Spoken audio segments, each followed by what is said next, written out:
Você vai ver nessa edição. Jurídico. Maurício Raup, advogado do sindicato, fala sobre dano existencial. Segurança do trabalho.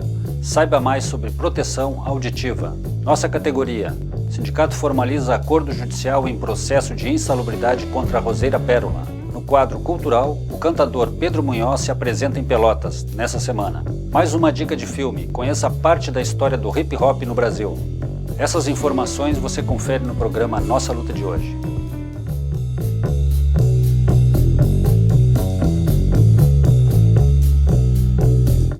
Boa noite, eu sou o Rovanir Ribeiro e esse é o programa Nossa Luta do Sindicato da Alimentação de Pelotas. A assessoria jurídica do Sindicato da Alimentação informa sobre dano existencial. Acompanhe a conversa com o advogado Maurício Raup Martins, da AJS Advogados. O programa Nossa Luta de hoje entrevista o advogado Maurício Raup Martins. O Dr. Maurício é advogado do escritório AJS Advogados Associados, que assessora o Sindicato da Alimentação há vários anos. Nós vamos conversar com o Dr. Maurício sobre o dano existencial. Maurício, o que é dano existencial? Bom, em primeiro lugar, boa noite, Lair. Boa noite aos ouvintes do programa Nossa Luta, esse programa que é tão importante para os trabalhadores da alimentação e da comunidade, de uma forma geral, porque tem levado esclarecimentos não só das questões de salário dos trabalhadores, mas das questões legais.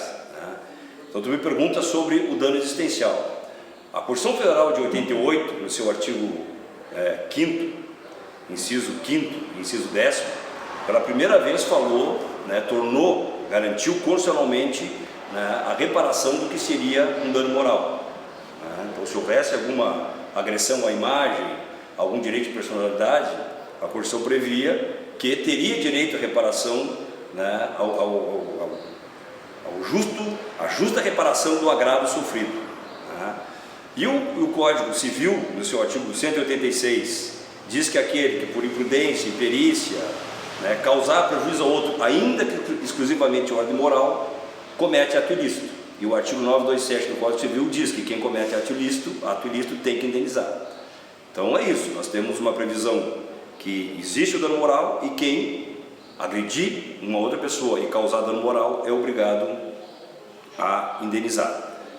O dano moral, ele é visto, pelo menos até pouco tempo atrás, como a gente diz o dano moral puro.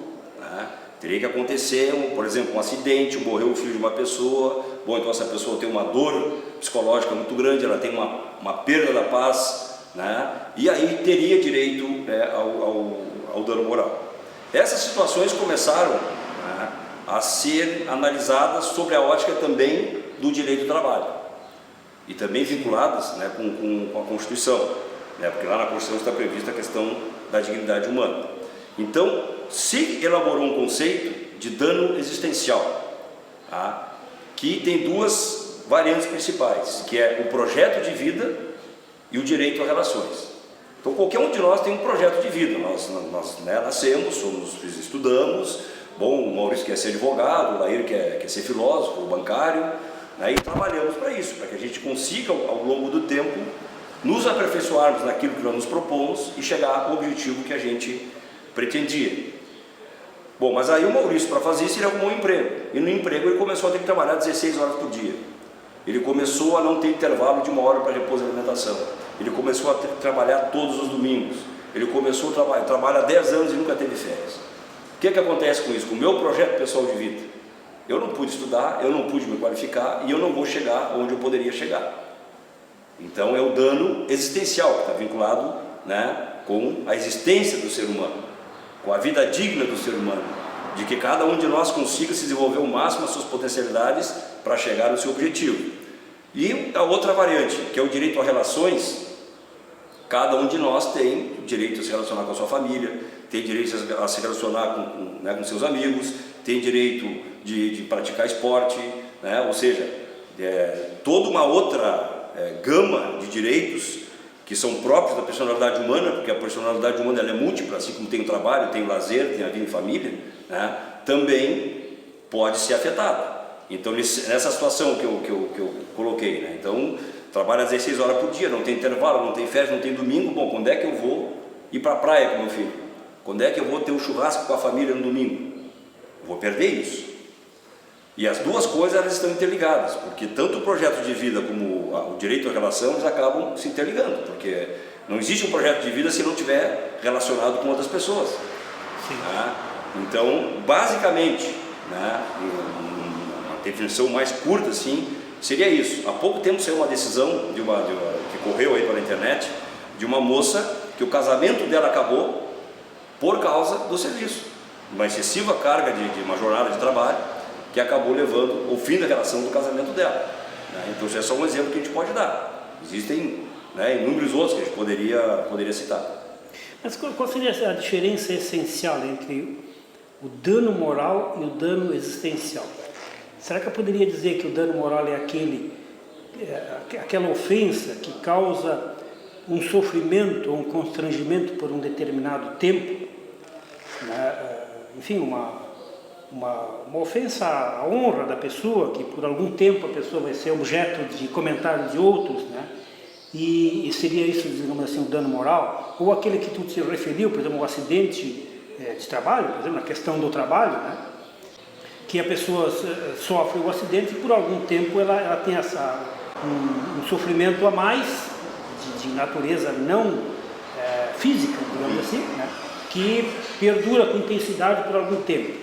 E o existencial é aquele que a vida, como se diz, o projeto de vida para sempre fica comprometido. Sim. Seria basicamente essa a diferença? Não, tem várias vertentes. Né? Então, começando lá, o dano moral puro seria isso, olha. Acusaram o Joãozinho de ter furtado um objeto dentro da empresa. Sim. Isso é um dano moral puro. Ele foi chamado de ladrão, né? Todo mundo vai comentar que ele é ladrão, e isso é um dano moral puro. Só que o mesmo Joãozinho é o cara que trabalha 16 horas, que não tem férias, que não tem domingo, não tem intervalo. Então também tem um dano existencial.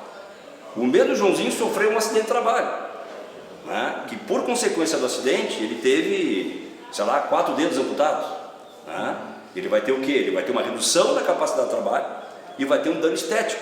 Então na mesma situação, tu pode ter um dano moral puro, né?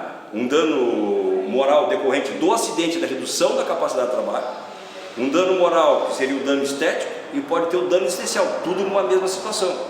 E é isso que eu busquei lá, tentei colocar no início. Né? Nós começamos, né, com uma questão que era a forma tradicional de interpretar o dano moral, e depois, por consequência de uma evolução na interpretação, e essa evolução está centrada em ter a figura humana como centro da Constituição Federal, a valorização do trabalho como centro da Constituição Federal, que vai permitir que o juiz, quando olha, mas peraí, só um pouquinho, tá? O juiz, o doutrinador, o advogado, porque aí começa, né? Quer dizer, essa questão do dano existencial vem da França, ou vem da Itália, agora não lembro exatamente. Então, em outros países já começou a ter essa discussão, que agora começa a aportar aqui, e começa a aportar justamente por ter uma outra visão, né, focada para a questão da Constituição, principalmente para a questão da dignidade da pessoa humana. Né? Então é isso, quer dizer, dentro de uma mesma situação. Sim. Né? Então o que nós estamos, a novidade para nós é que o dano moral já é uma coisa nova, digamos assim. Podemos dizer a coisa desde 88, né? Desde 88 já se discute o dano moral. Sim, mas daí para ele ir para a Constituição levou a vida inteira. Daí para ele da Constituição para o mundo real, a Constituição está com 25 anos, se não me falha a memória. Ainda está sendo isso para dizer. É uma geração, né? Para o direito, as pessoas terem consciência do seu direito, leva muito tempo. Então, esse programa aqui é dirigido aos trabalhadores, então, que a gente quer chamar a atenção é isso. Eu queria que tu, como advogado, né, colocasse isso também claramente. Quer dizer, a pessoa não tem só direito à legislação trabalhista no local de trabalho. Ela não tem só o direito a ser paga em dia, a ser paga corretamente e ter a lei trabalhista respeitada. Ela tem direito também à sua dignidade e à sua vida. Exatamente. E vou dizer mais, um dos artigos da Constituição Federal diz que seria entregue um exemplar da Constituição para cada cidadão brasileiro. E se a gente pegar o artigo 1º até o artigo 7º da Constituição, a maioria dos direitos nossos estão ali. Né? Ali tu vai encontrar não só a jornada de trabalho, mas como tu vai encontrar o dever do empregador evitar as condições de risco, te garantir um ambiente saudável de trabalho, um ambiente onde não haja pressão psicológica de trabalho. Né? Então, é isso, não é só, eu não tenho direito só a hora extra, só o domingo, só as férias. Né? Eu tenho direito a muito mais. Se eu trabalho num lugar, né, onde tem refeitório, por exemplo, o empregador não abre o refeitório e faz o trabalhador tomar café sentado no pátio, isso é uma questão que afeta a dignidade humana. Porque, né, a lei diz que tantos funcionários têm que ter refeitório, mas às vezes existe o refeitório e não abre para o trabalhador. E como nós estamos tratando a questão basicamente das relações de trabalho, então todo aquele trabalhador que não teve ou não está tendo a sua dignidade respeitada no local de trabalho, ou que seja submetido a situações que afetem o seu projeto de vida, ele pode buscar na justiça uma reparação. Pode. Evidente que é um assunto novo, né? A gente não sabe. Por exemplo, aqui em Pelotas eu não tenho notícia de nenhuma sentença que tenha abordado esse assunto. Né? Em Camaquã eu tenho um processo que eu encaminhei, porque era um rapaz que trabalhava em época de lavoura de arroz, então era isso. Além de tudo isso que eu falei dele, não ter férias, não ter, né, ter uma jornada assim, ainda ficava à disposição, ou seja, quando chovia demais, ele tinha que ir lá e levantar a comporta, e era a qualquer momento. Né? Não sei como é que o juiz vai julgar isso, vai se posicionar. Inclusive, quando eu falei, doutor, o senhor tem algum caso de dano existencial? Ele olhou para mim e disse assim, é só com relação à hora extra? Eu digo, não. Quer dizer, o que ele dá a entender, né? Como se fosse hora extra, né? Porque a interpretação pode ser o seguinte, bom, a lei diz, no máximo 8 horas. Se passar mais, paga. Só que o que diz lá no fundo? É isso que nós estamos falando. Bom, se eu tenho uma jornada de 8 horas, 44, e no máximo 2 horas extras previstas pela lei, isso está na Constituição também, está no artigo 7 da Constituição, significa que tem todo um estudo que diz que o ser humano não pode trabalhar mais do que aquilo. Quando se tem férias uma vez por ano, não é para bonito, é porque o ser humano precisa parar e se recuperar fisicamente e psicologicamente. Isso não vem daqui, isso vem de estudo da OIT, isso vem de coisa de muito tempo atrás. Né? É que nós aqui, infelizmente, o que acontece? Se a gente pegar, mas assim, ó, uma visão do Estado, que é o Estado liberal, ou seja, todo mundo é igual perante a lei, mas não igual na lei. Né? Isso significa um Estado que tem rico e pobre e a lei não interfere.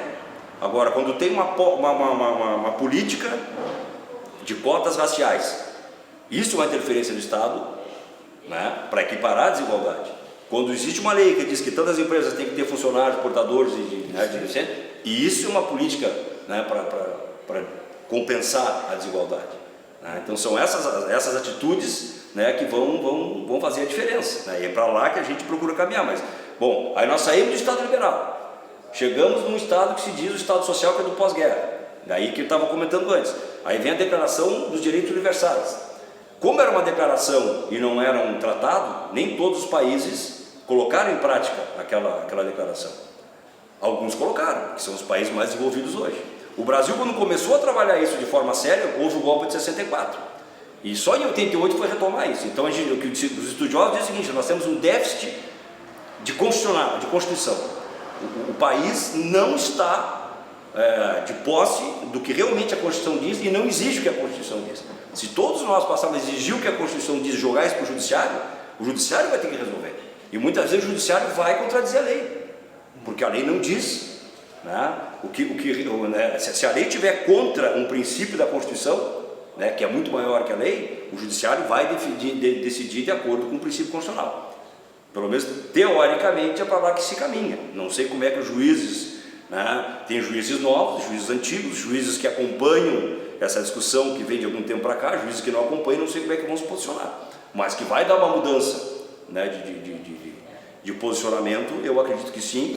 Quem desejar falar com o senhor ou com seus colegas do escritório sobre esse assunto, dano moral, dano existencial, ou outros relativos a questões do trabalho, onde pode encontrá-los?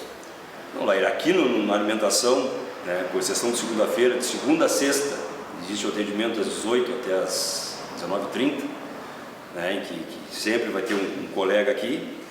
Eu não me lembro, inclusive tem na quinta-feira tem um colega especificamente na área previdenciária, acho que é importante a gente ressaltar, porque é uma situação que ocorre com muita frequência, né? E também no escritório, que fica na General Neto, número 200, né? E aí, ou com um agendamento, ou simplesmente comparecendo lá, que ele vai ser atendido. Horário comercial. Ao horário comercial. Muito bem, nós ouvimos o advogado Maurício Raup Martins, que assessora aqui o nosso sindicato. O técnico em segurança do trabalho do Sindicato da Alimentação, Jackson de Souza, dá mais uma dica sobre segurança no trabalho. No programa de hoje você vai saber mais sobre proteção auditiva. Na verdade, agora é um vídeo do NAPO, que nós chamamos um vídeo educativo, tá? Que o assunto que vai ser abordado é sobre o trabalho com a exposição ao ruído, tá, pessoal? É um vídeo bem simples, dinâmico, onde ele vai mostrar algumas situações dentro do ambiente de trabalho que a pessoa está exposta ao ruído, e mostra quando esse bonequinho do Napo ali que vocês vão ver, em certas situações ele vai estar usando o protetor, em outras ocasiões não, tá? E o não uso, esse vídeo vai mostrar as causas do não usar o protetor, os efeitos à saúde, e vai também mostrar os benefícios de vocês utilizarem esse protetor. Que sirva aí esse vídeo, tá? Para que vocês possam estar ligados e prevenir aí doenças ocupacionais e acidentes originários do trabalho.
O documentário Hip Hop em Movimento mostra em 50 minutos de filmagem a evolução do movimento cultural em Sorocaba durante quase 4 décadas.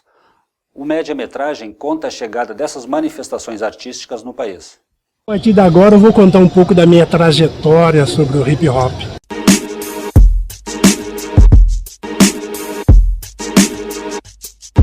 Você sabe o que é hip hop?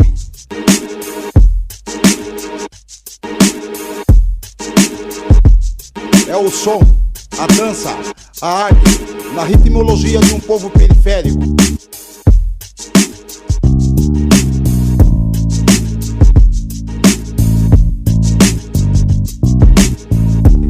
Mais um entre os milhares dos rimadores, descendentes de Zumbi, descendentes de Zumbi.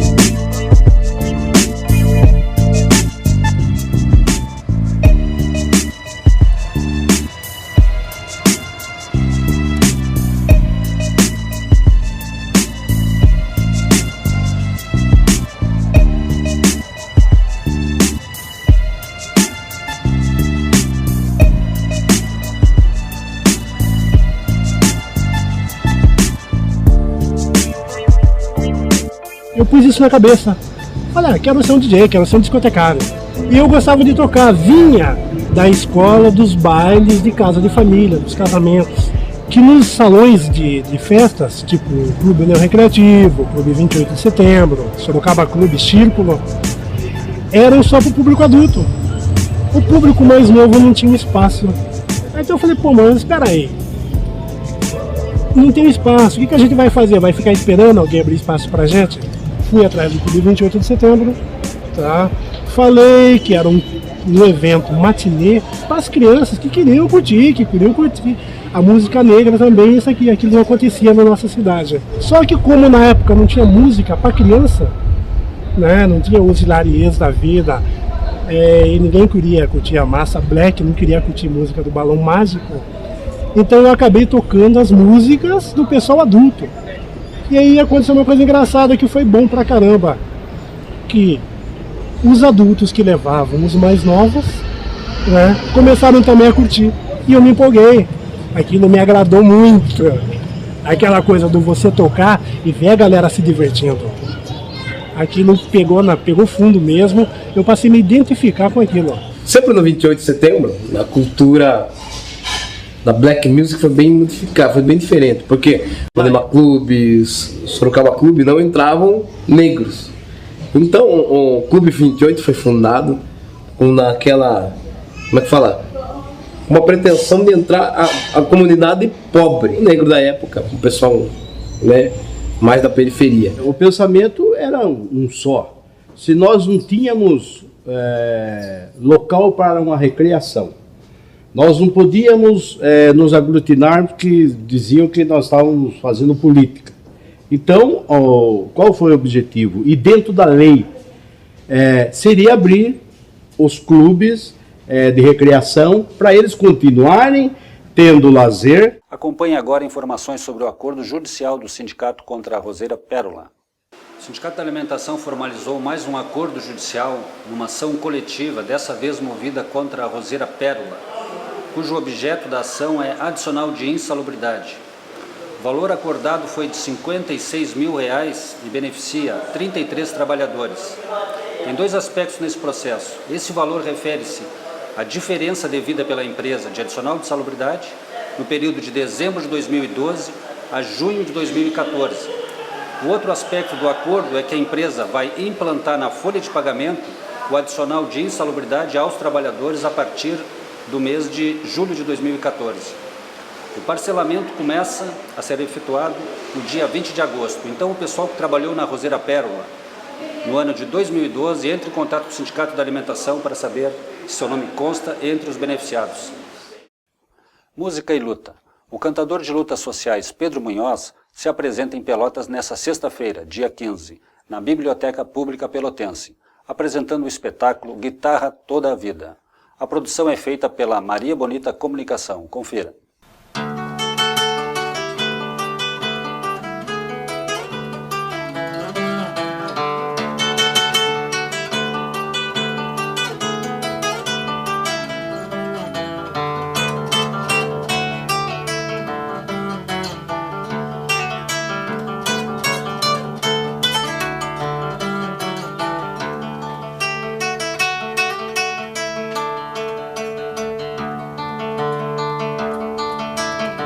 Terra, Brasil, esse continente, pátria, mãe da minha gente. Hoje eu quero perguntar: se tão grandes são teus braços, por que negas um espaço aos que querem ter um lar? Eu não consigo entender que nesta imensa nação ainda é matar ou morrer por um pedaço de chão.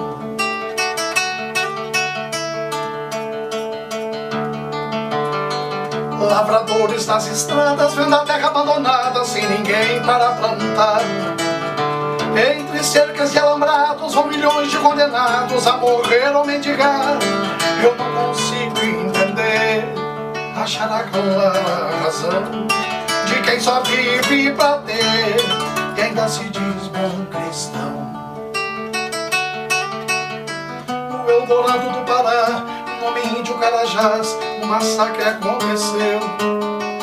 Nesta terra de chacinas, essas balas assassinas, todos sabem de onde vem. É preciso que a justiça e a igualdade sejam mais que palavras de ocasião. É preciso um novo tempo em que não seja só promessa repartir a terra e o pão, a honesta de fazer a divisão.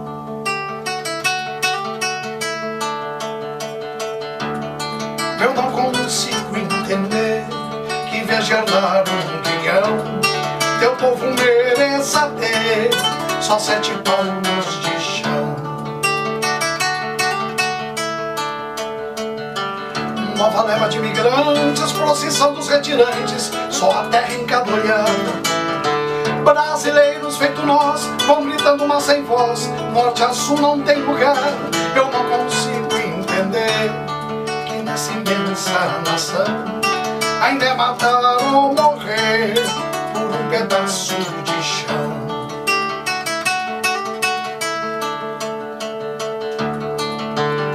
Pátria amada do Brasil, de quem és, ó mãe gentil, eu insisto em perguntar. Dos famintos das favelas ou dos que desviam verbas pra champanhe e caviar. Eu não consigo entender, achar a clara razão de quem só vive pra ter, ainda se diz bom cristão. No Eldorado do Pará, no índio Carajás, um massacre aconteceu. Nesta terra de chacinas, essas balas assassinas, todos sabem de onde vem.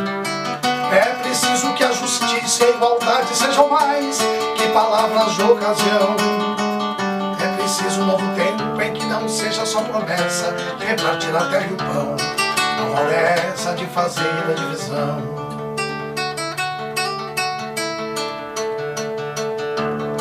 Eu não consigo entender, achar a clara razão de quem só vive pra ter e ainda se diz bom cristão.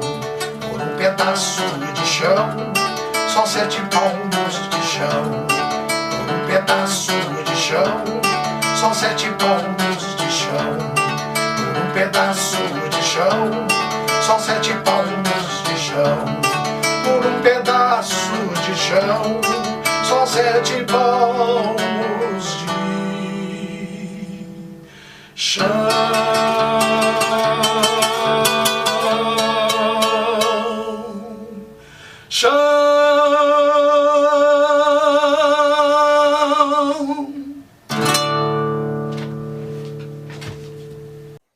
Veja esses e outros programas no site do sindicato. Ou acesse o YouTube, coloque lá nossaluta1.tv. Nós voltamos semana que vem. Uma boa noite a todos e a todas e até lá.